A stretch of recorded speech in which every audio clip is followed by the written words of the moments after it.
ನಮಸ್ಕಾರ. 99% ಗೆಲ್ಲುವ ಪಂದ್ಯವನ್ನ ಕೊನೆ ಹಂತದಲ್ಲಿ ಸೋತಿತು ಟೀಂ ಇಂಡಿಯಾ. ನಡೆಯಿತು ದೊಡ್ಡ ಹೈಡ್ರಾಮಾ. ವ್ಯರ್ಥವಾಯಿತು ಸ್ಮೃತಿ ಮಂದಾನರವರ ಹೋರಾಟ. ಹಾಗಾದರೆ ಸುದ್ದಿಯ ಸಂಪೂರ್ಣ ಮಾಹಿತಿ ಏನು? ಅಷ್ಟಕ್ಕೂ ಭಾರತ ಮತ್ತು ಆಸ್ಟ್ರೇಲಿಯಾ ನಡುವಿನ ಮಹಿಳಾ ಏಕದಿನ ವಿಶ್ವಕಪ್ನ ನಿನ್ನೆಯ ಪಂದ್ಯ ಹೇಗಿತ್ತು ಗೊತ್ತಾ? ಹೀಗೆ ಇದರೆಲ್ಲದರ ಬಗ್ಗೆ ಈ ವಿಡಿಯೋದಲ್ಲಿ ಕಂಪ್ಲೀಟ್ ಆಗಿ ತಿಳಿಸ್ಕೊಡ್ತಾ ಹೋಗ್ತೀನಿ. ಆದ್ದರಿಂದ ದಯವಿಟ್ಟು ಈ ವಿಡಿಯೋವನ್ನ ಕೊನೆವರೆಗೂ ನೋಡಿ. ಆದರೆ ಅದಕ್ಕಿಂತಲೂ ಮುನ್ನ ಯಾರನ್ನು ನಮ್ಮ ಚಾನೆಲ್ಗೆ ಸಬ್ಸ್ಕ್ರೈಬ್ ಮಾಡಿಲ್ವೋ ಸೊ ದಯವಿಟ್ಟು ಈ ಕೂಡಲೇ ನಮ್ಮ ಚಾನೆಲ್ಗೊಂದು ಸಬ್ಸ್ಕ್ರೈಬ್ ಮಾಡಿ ಮತ್ತು ಈ ಕೂಡಲೇ ಈ ವಿಡಿಯೋಗೊಂದು ಲೈಕ್ ಮಾಡಿ. ಹೌದು, 2025ರ ಐಸಿಸಿ ಮಹಿಳಾ ಏಕದಿನ ವಿಶ್ವಕಪ್ನ 13ನೇ ಲೀಗ್ ಪಂದ್ಯವು ಭಾರತ ಮತ್ತು ಆಸ್ಟ್ರೇಲಿಯಾ ಮಹಿಳಾ ತಂಡಗಳ ನಡುವೆ ವಿಶಾಖಪಟ್ಟಣಂನ ವೈಜಾಗ್ ಕ್ರೀಡಾಂಗಣದಲ್ಲಿ ನಡೆದಿತ್ತು.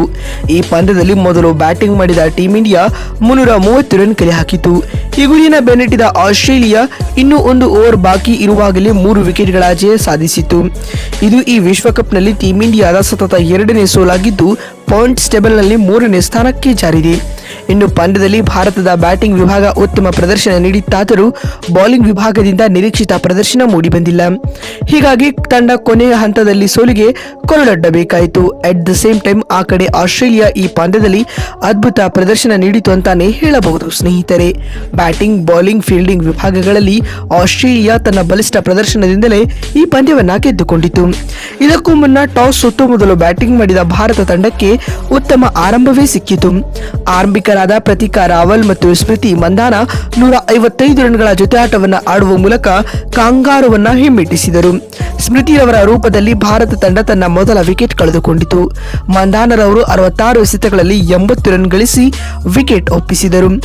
ಅದಾದ ನಂತರ ಆಸ್ಟ್ರೇಲಿಯಾ ನಿಯಮಿತ ಅಂತರದಲ್ಲಿ 3 ವಿಕೆಟ್ಗಳನ್ನು ಉರುಳಿಸಿತು. ಇನ್ಫ್ಯಾಕ್ಟ್ ಭಾರತ ಮಿಡಲ್ ಆರ್ಡರ್ನಲ್ಲಿ ಕೊಲ್ಯಾಪ್ಸ್ ಕಂಡಿತು ಅಂತ ಹೇಳಬಹುದು. ಈ ಮಧ್ಯೆ ಪ್ರತಿಕಾ ರಾವಲ್ 75 ರನ್ ಗಳಿಸಿ ವಿಕೆಟ್ ಒಪ್ಪಿಸಿದರು. ಇನ್ನು ನಾಯಕಿ ಹರ್ಮನ್ ಪ್ರೀತ್ ಕೌರ್ 22 ರನ್ಗಳಿಗೆ ಸುಸ್ತಾದರು ಮತ್ತು ಹರ್ಲಿನ್ ಡ್ಯೂಲ್ 30 ರನ್ ಗಳಿಸಿ ನಿರ್ಗಮಿಸಿದರು. ಆ ನಂತರ ಜಮೀಮಾ ರೋಡ್ರಿಗಸ್ ಮತ್ತು ರಿಚಾ ಘೋಷ್ 5ನೇ ವಿಕೆಟ್ಗೆ ನಿರ್ಣಾಯಕದ ಅರ್ಧಶತಕದ ಪಾಲುದಾರಿಕೆಯನ್ನ ಹಂಚಿಕೊಂಡರು. ಜಮೀಮಾ ಮತ್ತು ರಿಚಾ 5ನೇ ವಿಕೆಟ್ಗೆ 54 ರನ್ಗಳ ಜೊತೆಯಾಟವನ್ನ ನೀಡಿದರು. ಆದಾಗ್ಯೂ ರಿಚಾ ಘೋಷ್ 3 ಬೌಂಡರಿ ಮತ್ತು 2 ಸಿಕ್ಸರ್ಗಳೊಂದಿಗೆ 37 ರನ್ ಗಳಿಸಿ ಔಟ್ ಆದರು. ಆಸ್ಟ್ರೇಲಿಯಾ ಇಲ್ಲಿಂದ ಬೇಗನೆ ಟೀಂ ಇಂಡಿಯಾದ ಮೇಲೆ ಒತ್ತಡವನ್ನ 50 ಓವರ್ಗಳ ಮೊದಲೇ ಆಲ್ಔಟ್ ಮಾಡಿತು. ಜಮೀಮಾ 33 ರನ್, ಅಮನ್ಜಿತ್ ಕೌರ್ 16 ರನ್, ದೀಪ್ತಿ ಶರ್ಮಾ ಮತ್ತು ಕಾಂತಿ ಗೌಡ್ ತಲಾ 1 ರನ್ ಗಳಿಸಿ ಔಟ್ ಆದರು ಮತ್ತು ಶ್ರೀಚರಣಿ ಔಟ್ ಆಗುವುದರೊಂದಿಗೆ ಭಾರತದ ಇನ್ನಿಂಗ್ಸ್ ಕೂಡ ಅಂತ್ಯಗೊಂಡಿತು. ಸ್ನೇಹಾ ರಾಣಾ 8 ರನ್ ಗಳಿಸಿ ವಿಕೆಟ್ ಒಪ್ಪಿಸಿದರು. ಅತ್ತ ಆಸ್ಟ್ರೇಲಿಯಾ ತಂಡದ ಪರಾಸ್ ಅನಾಬೆಲ್ ಸದರ್ಲ್ಯಾಂಡ್ ಅವರು 5 ವಿಕೆಟ್ ಉರುಳಿಸಿದರೆ ಸೋಫಿ ಮೆನಿಲ್ಯೂಕ್ಸ್ 3 ಹಾಗೂ ಶಫನ್ ಶೂಟ್ ಹಾಗೂ ಆಶ್ಲೆ ಗಾರ್ಡನ್ ತಲಾ 1 ವಿಕೆಟ್ ಪಡೆದುಕೊಂಡರು.